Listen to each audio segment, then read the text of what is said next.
Est-ce à cause de la Loire, de la lumière? Toujours est-il qu'en la bonne ville de Tours, tout est possible, en tout cas pour un jeune imprimeur de 32 ans, François-Xavier Richard, qui un jour est tombé amoureux fou du papier peint à la planche. S'est dit qu'il ne devait pas être le seul, qu'il avait le devoir de faire connaître et partager sa passion. Il a donc monté son atelier, l'atelier de Phare, en famille, il y a 10 ans. Nous allons le découvrir, mais histoire de ne pas mourir idiot vite, qu'est-ce que le papier peint à la planche? Le papier peint à la planche, c'est vraiment, c'est dommage de devoir l'appeler papier peint, vu la manière dont on conçoit et on entend le papier peint aujourd'hui, mais c'est vraiment du papier peint, comme il est fait depuis le XVIIIe siècle. C'est vraiment peint à la main. Alors, par l'intermédiaire, par le truchement d'une planche qu'on vient appliquer sur le papier. Donc en fait, l'héritage de la technique vient des tissus indiennes. Puis plus loin encore, les techniques d'impression chinoises, etc. J'arrivais pas à comprendre en fait comment une technique comme celle-ci pouvait disparaître quand on voit tout ce qu'on est capable de faire avec des ordinateurs, quand on voit ce qu'on peut faire en maquette, dans le domaine de l'automobile, etc.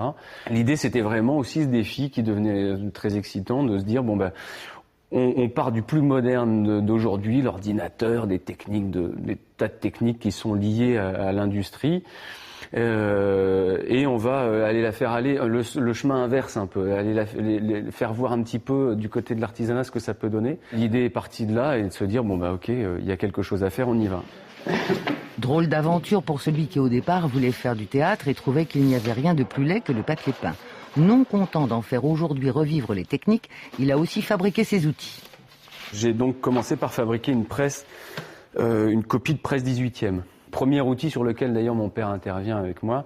Moi je m'occupais de la partie bois, bâti, et lui s'occupait de la partie métallique, enfin voilà. Mais très rapidement on s'est rendu compte que maintenir en France un produit qui a 80% dépendant de la main d'œuvre, il faut essayer au maximum de rentabiliser le temps et de gagner du temps. Mais ne pas faire de concessions sur la qualité. Donc l'idée, ça a été de réfléchir sur tous les points sur lesquels, et on le fait encore aujourd'hui tout le temps, tous les points sur lesquels on peut gagner du temps. Comme il n'y a pas de formation spécifique dans le domaine, il s'est présenté comme ça, avec son bagage. Il a une formation en artisanat et en architecture.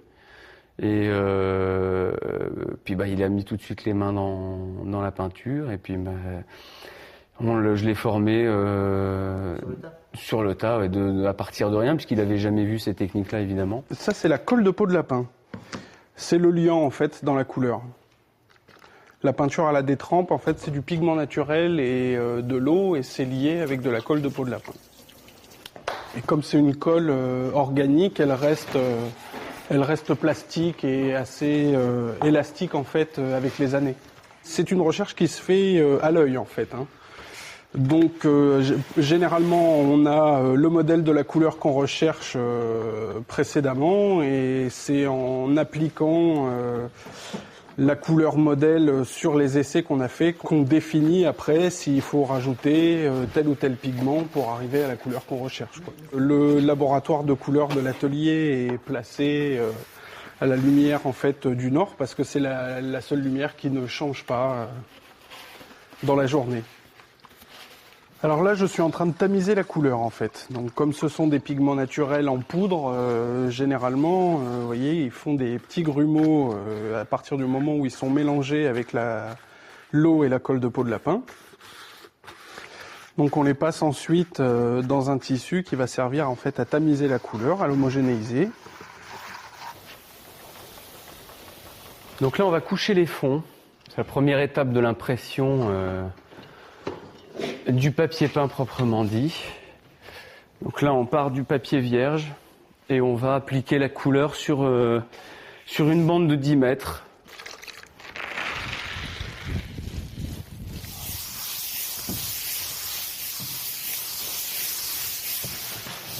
Et c'est là que nous constaterons que le papier peint est un métier physique. Je peux souffler, c'est sportif.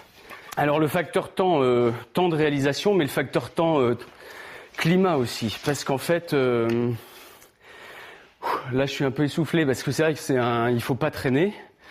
Et aujourd'hui, il fait un temps un peu humide et assez chaud, donc il y a un temps de séchage de la peinture et de prise de la peinture qui est qui est différent d'hier, qui sera différent de demain.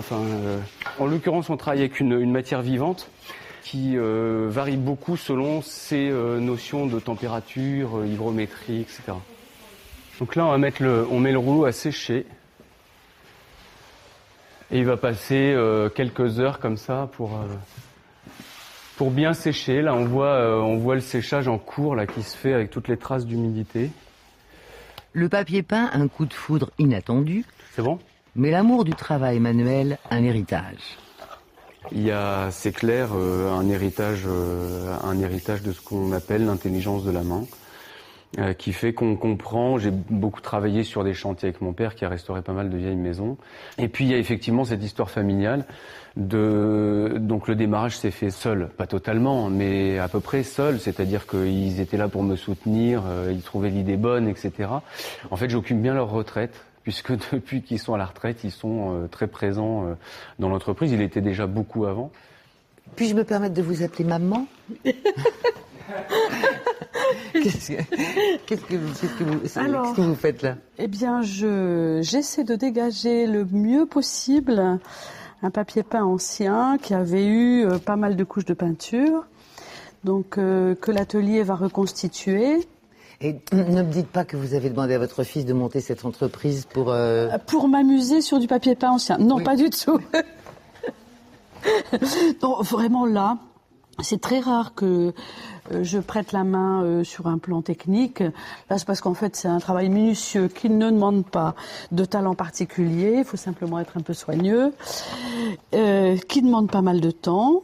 Voilà, parce que sinon, c'est dans l'entreprise, je me charge de ce qui est plutôt administratif, comptable, etc. Voilà. Une dernière question, est-ce que vous avez du papier peint chez vous? Alors oui. Et il aura suffi d'un petit peu de chou avec ces planches qui ne datent pas d'hier, un petit coup de jeune quoi, pour que l'affaire démarre. Par exemple, ça c'est une planche qui donc ça c'est une planche d'époque. En fabrication, c'est des heures, des semaines de boulot. Moi aujourd'hui, je sors une planche comme celle-ci en quelques jours. Alors aujourd'hui, on est 3 à graver des planches, à faire ce travail-là dans le monde, mais avec des petites particularités, c'est-à-dire que nous, on a réfléchi à ça, aux techniques d'impression, à la manière de presser sur cette fameuse planche. Nous, on garde secret toute la partie en amont vraiment de techniques de fabrication, parce qu'on part vraiment, il n'y a aucune sous-traitance dans cette entreprise, c'est-à-dire qu'on part que des matières premières. On fabrique jusqu'au support, on fabrique le support que l'on va graver, on fait le dessin, on fait etc. La fameuse tontisse, c'est en fait de la laine qu'on colle sur le papier. En fait, on achète de la laine que l'on fait couper en petites fibres d'1 millimètre de hauteur. Donc on a de la laine écrue, on la lave, on la teinte, etc. C'est-à-dire que là, c'est nous qui avons mis la laine à la teinte et on la colle sur le papier. C'est une technique qu'on va vous montrer. Ça. Donc là, je vais imprimer la première couleur. Et donc, c'est un papier en 2 couleurs. Première couleur, c'est une dorure. Et la deuxième couleur, c'est une tontisse. La majeure partie de nos clients sont à l'étranger. Enfin, clients ou projets. Pour quelle raison, à votre avis? C'est un produit qui est mieux connu par les étrangers. Et ils ont toujours conservé une tradition en papier peint en Angleterre, notamment en Angleterre et aux États-Unis, en Allemagne aussi. En Angleterre pour les tontisses justement. Ils ont été vraiment les précurseurs en tontisse. Donc la tontisse, nous on garde le terme d'époque. La tontisse c'est un flocage en fait. Autrefois pour faire ce travail-là on était obligé d'être 2. Une personne et un enfant en général à l'époque qui fait le travail que je suis en train de faire de lissage. Donc d'application de la couleur sur le bac, qui est une partie très importante dans la qualité de l'impression. Et là, donc voilà, je peux faire tout ça tout seul en totale autonomie. Toute la partie dessin, gravure, etc. Est assistée par ordinateur. Et on fabrique le matériau qui correspond exactement à ce qu'on doit obtenir comme type de support pour pouvoir imprimer ce type de dessin. On fait varier les matériaux en fonction des dessins. Et là, on va on applique un mordant pour appliquer la tontisse, le flocage de laine.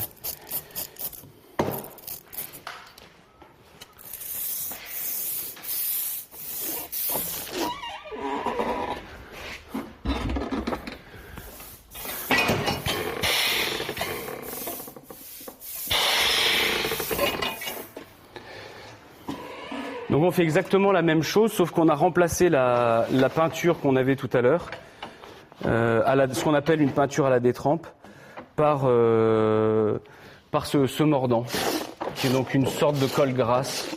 La première étape, c'est la teinture de la laine. Donc en fait, nous on part de la laine comme ça en poudre, qu'on va laver, etc. Et on va la teindre pour obtenir une poudre de laine colorée comme ça.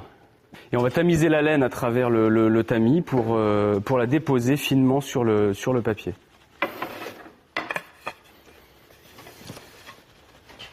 Il y a une toile en fait au fond du tambour, et cette toile va nous permettre de bien venir coller la tontise dans le mordant.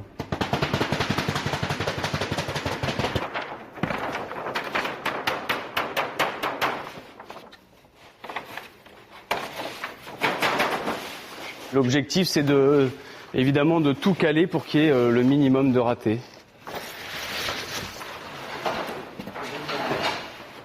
Il travaille beaucoup à l'étranger, mais oh joie, on peut aussi voir son travail en France et même tout à côté de chez lui, au château de Saché. L'exposition consacrée à 2 illustres résidents, Balzac et George Sand, est illustrée par son travail. Là, on est dans le château de Saché, le musée Balzac, qui est un endroit où Balzac a passé une certaine partie de sa vie à écrire. On a proposé ce papier en fait comme un clin d'œil au Lys dans la vallée qu'il a écrit en s'inspirant des lieux des alentours. Où il est démontré que le papier peint à la planche, peu à peu, échappe à l'artisan pour s'évader, acquérir sa propre vie.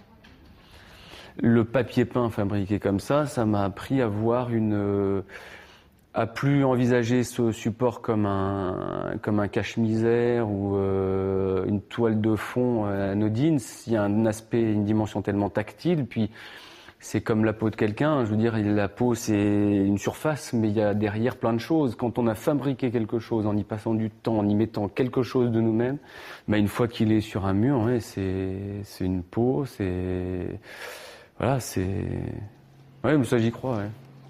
Autrement dit, quand un papier peint nous donnera envie de le caresser, il ne faudra pas s'étonner.